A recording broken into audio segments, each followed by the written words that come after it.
बेटा, मैं अब ज्यादा दिन नहीं रहूंगा। मेरी एक ही आखिरी सीख है, सच्ची दौलत मेहनत और ईमानदारी से मिलती है। कभी लालच मत करना। बाबूजी, आपकी दौलत का क्या होगा? जमीन और घर किसे मिलेगा? मेरे दोनों बेटे बराबर के हकदार हैं, लेकिन असली दौलत तुम्हें खुद कमानी होगी।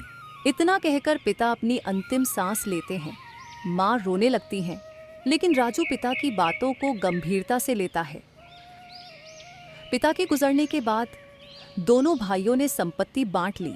राजू ने खेतों की जिम्मेदारी संभाल ली, जबकि श्याम ने सोचा कि जल्द अमीर बनने का कोई आसान तरीका ढूंढे।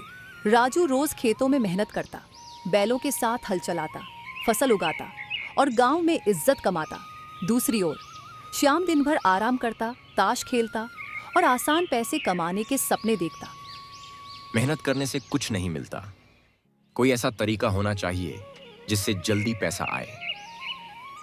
अगर ऐसा होता तो हम भी राजा बन चुके होते। एक दिन गांव में बाबा रामदास आए, जो एक ज्ञानी साधु माने जाते थे। लोग उनके पास अपनी समस्याएं लेकर जाते थे। बाबा रामदास गांव के चौपाल में बैठे थे।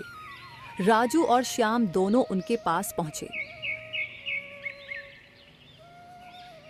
बाबा, मैं अपनी मेहनत से खुश हूं, लेकिन क्या आप कोई और सीख दे सकते हैं जिससे मैं और बेहतर कर सकूं?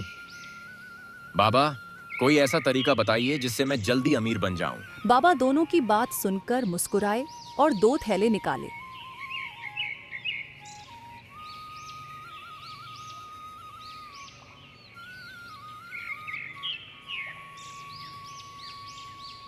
इन दोनों थैलों में से एक में असली दौलत है और दूसरे में खोखली दौलत, जिसे जो चाहिए वो चुन सकता है। राजू सोचता है और मेहनत पर विश्वास करता है।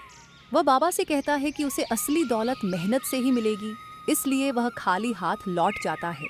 जबकि श्याम तुरंत एक थैला उठा लेता है, यह सोचकर कि अब वह अमीर बन जाएगा।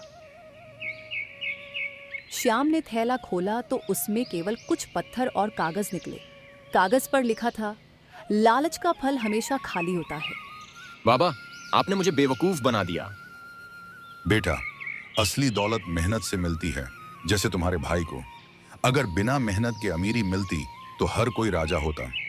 श्याम को अपनी गलती का एहसास हुआ। श्याम अपने खेत की ओर दौड़ा और देखा कि राजू अपनी फसल काट रहा था। भैया, मैंने हमेशा आसान पैसे का सपना देखा, लेकिन असली दौलत तो आपकी मेहनत में है। भाई, अगर तुम सच्ची दौलत कमाना चाहते हो तो खेत में मेरे साथ काम करो। श्याम ने पहली बार हल उठाया और भाई के साथ खेत में काम करने लगा। धीरे धीरे वह समझ गया कि असली दौलत मेहनत और ईमानदारी में ही होती है। कुछ महीनों बाद श्याम भी मेहनती किसान बन गया। गांव में उसकी इज्जत बढ़ गई। श्याम खुश था, क्योंकि अब उसके पास पैसे के साथ साथ इज्जत भी थी।